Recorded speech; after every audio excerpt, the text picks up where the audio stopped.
आमे बाचस्पति पाखे आग्रह प्रकाश करूँ दाबी करूँ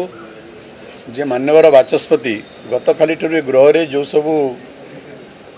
घटना सब घटी जाऊँगी जो घटना केवल ओडिशा रे सारा भारत वर्ष में चर्चार विषय होती से दुर्भाग्यजनक घटना संपर्क में बाचस्पति एक संपूर्ण विवरणी दिंतु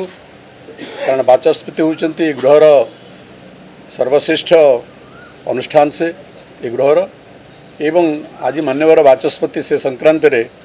गृह आरंभ होला परे एक विवृत्ति देले से विवृत्ति पढ़ी आमको लगिला जे विवृत्ति किछि नुहे अर्धसत्य बरं मु कहबी सत्यर अपलाप बोलिगिरी संपूर्ण सत्य से विवरणी रे स्थान पाई नाही से विवरणी एक एकपाखिया विवरणी से विवरणी लगिला एक पक्षपातपूर्ण विवरणी एवं से विवरणी रे समग्र घटनार प्रतिफलन घटी नाही तेणु से विवरणी एक असंपूर्ण विवरणी बोली आमर मत एवं से संकर आम गृह रे बाचस्पति विवृत्ति परे विवरणी परे आम मान्यवर बाचस्पति दृष्टि आकर्षण कलु कारण गतकाली ठारू ये गृह रे जो घटना सब घटी जाउची से घटना पूर्व केबे गृह रे घटी थार आमर अंत मने नहीं विरोधी दल एवं सरकार को लेकर गृह चले गृह केवल गोटे पक्ष को नहीं चले नहीं केवल सरकार को नहीं गृह संपूर्ण हुए नहीं एवं एक गणतांत्रिक विधि व्यवस्था रे एवं गृहर परंपरा और नीति नियम अनुसार विरोधी दल होउचंती गृहर एक मुख्य अंश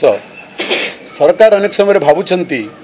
जे केवल विरोधी दल को बात करी सरकार निज गृह को चलई पारे सेटा सरकार अवमृष्यकारितार परिणति अटे जार परिणति घटिला एवं द्वितीय कथा होची जे विरोधी दल अछंती ओडिशार जनमानसर चिंता को समस्या को दिन प्रतिदिन समस्या को गृह उपस्थापित करवा सेटा होची विरोधी दलर कर्तव्य एवं विरोधी दल जितेबाला से कर्तव्य को पालन करुछंती संविधान विधि व्यवस्था मते गृह परंपरा मते नीति नियम मते से सरकारी दल अत्यंत प्रतिक्रियाशील हो जाउछंती सरकार एते रिएक्टिव हो जाउछंती जार परिणति ये सब गृह घटुची सरकार सहनशील हवार आवश्यकता जो मैंने सरकार रहती तांकर सहनशीलता एकांत आवश्यक आम दुखर सहित कहवाक पड़ुची जे वर्तमान सरकार से सहनशील मनोवृत्ति नहीं से असहिष्णु हो पड़ुंट एवं समालोचना को सज्ज करें तार प्रतिफलन गृह घटुची तेणु आमे आशा करूँ जे सबको लेकर मान्यवर बाचस्पति तांकर विवरणी देवे।